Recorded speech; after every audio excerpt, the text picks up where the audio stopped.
Sean Callahan with Husker Online. I guess let's start here. What drew you to this opportunity to come and work in this role, in a non-coordinator type role with Matt Rule?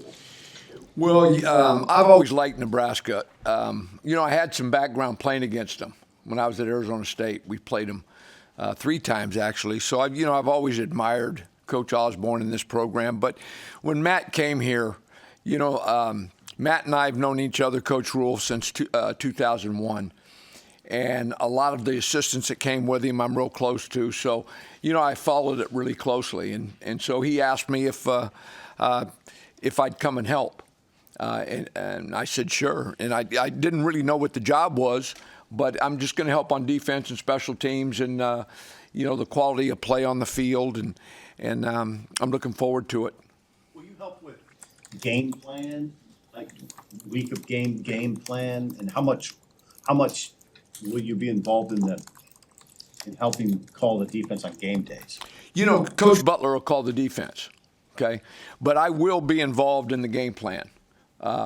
In there with them, and it's a collaborative thing, right? We all work together, but it will be Coach Butler's defense, and we're all working for him in that room. Phil, Mitch Sherman from The Athletic. When you all left Carolina, when you were all done in Carolina, what was your plan at that time with the place you were at in your career? Did you intend to kind of go off into retirement? Did you have an opportunity at that moment to come with Matt to Nebraska and be his defensive coordinator in 2020 at the end of 2023? And then the changes in the way that what coaches are allowed to do, not necessarily have to go off campus and recruit or have unlimited staff size. How did that also play into this decision now for you to come here?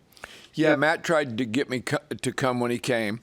But, I just told him, I said, at my age, and I just didn't have the energy to go out and recruit and do the things that it took to be really successful. And I was really happy I hired Tony. Tony was with us at UCLA for a year, so I knew Tony quite well.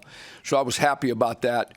The game, the portal and NIL, I left college football in 2019. So this is my first full-time gig with that in place. But, you just got to adjust to the times. And I think this staff has done and Matt has done a great job adjusting. And you guys know this, his plan has changed a little bit from originally when he got here. And so it's an adjusting deal, and you just got to keep adjusting with it. World Herald. How have you seen Coach Rule grow even from when he was at Carolina in the last 3 years here in Nebraska? Well, Matt knows how to build a program. Now, we didn't get it done at Carolina, but they only gave us really 2 years, right? It was a bad deal. But he knows how to build it, and he's building it here. You can see the progress from year 1 to 2, and now from 2 to 3, we've always made a jump. So that's the plan, is to make that jump this year. And so, I think, Matt is always trying to get better. And, his staff, he can drive his staff nuts with that too, because he's always looking for an edge and challenging you every day on the field and what you're teaching and how you're doing it, how you're recruiting. That's just Matt. He's always looking for an edge. So he'll always continue to grow. But you like working for a guy that's always looking for an edge. Why do you like working for him so much? Well, through the years, if you stay stagnant with anything, and I'm sure it's in your guys' profession, all right, you're losing ground. So you got to stay ahead, especially on defense. With the offenses that they adjust to what you do, you must stay ahead. Well, the only way to do that is challenge yourself, or otherwise you get comfortable and complacent, and people take advantage of you. So, you have to do that on defense. Are there any? What have you noticed about the Big Ten? Since you've come into this realm, is there anything as you study the Big Ten, what are your takeaways? Well, what's it's really interesting, we talked about this yesterday, that it's become a lot like the National Football League in its style of play.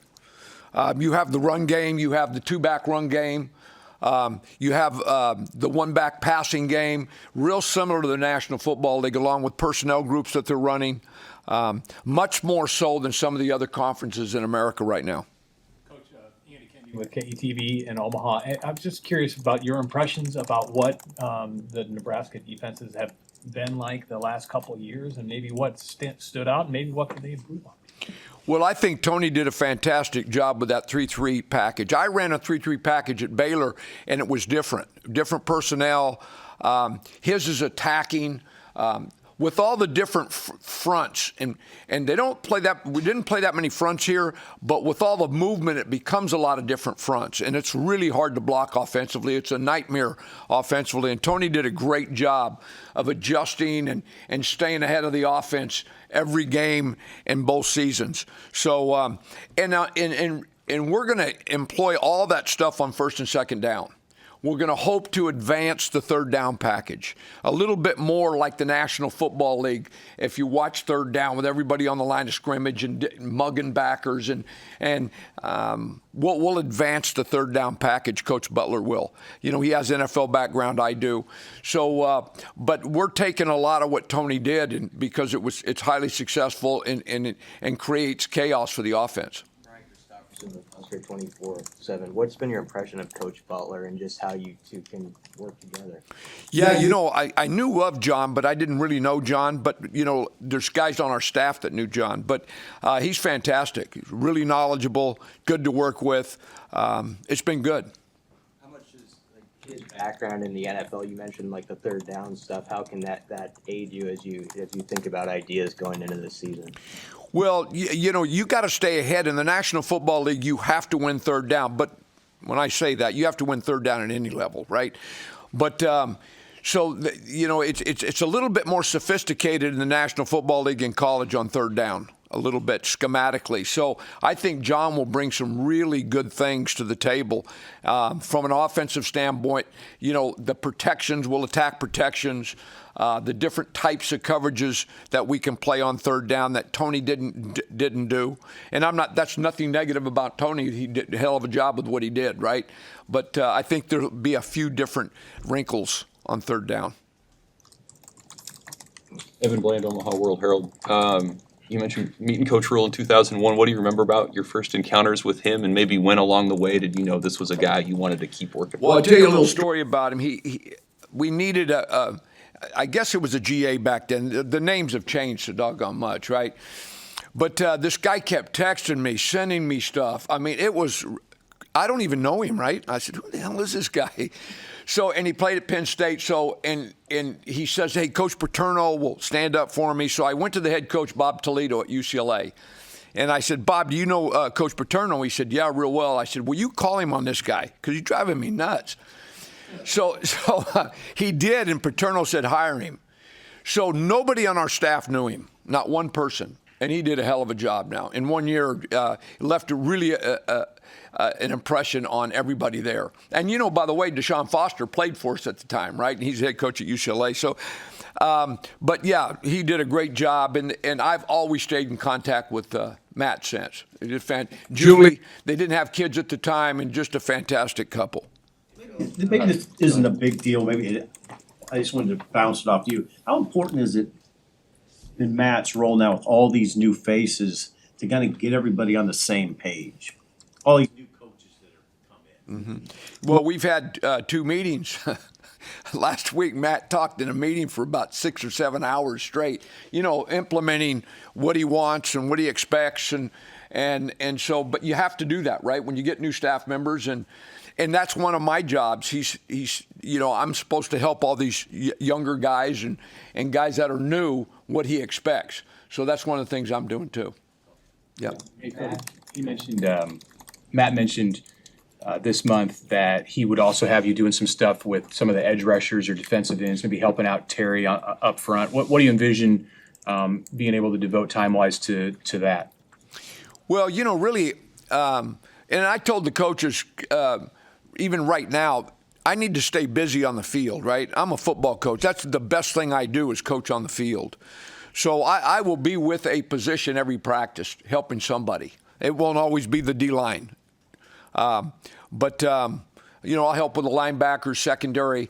And, you know, obviously John needs to walk around and stuff, so I'll be the one that helps the other coaches. And, you know, that's what I do, and I really enjoy that. So that's one of the reasons I came back to do this. Matt also mentioned you were helping with some of the interviews with the special teams coordinator. What were you looking for there, and what stood out, I guess, about Coach Ag? Well, Mike is his energy and the way he taught. You know, I learned old school that a good teacher gives a stimulus and there's a response. And the way he teaches, it's just outstanding. You know, he gives you a stimulus, and you give him a response, and it's clear cut, it's aggressive. I thought it's like Matt and I said when we did the interviews, we said, you know, Mike's probably a home run, right? And so that's why Coach Rule hired him. I mean, Carolina for a second, you know, how did you see that experience shape him? Because you're right. I mean, you guys didn't get a lot of time there, and it kind of turned pretty quickly, and you started during COVID. How did you see him maybe shaped and grow through that experience? yeah, you know, if you really look at Matt, the first year, guys, we were at Carolina for 6 months and hadn't met a player.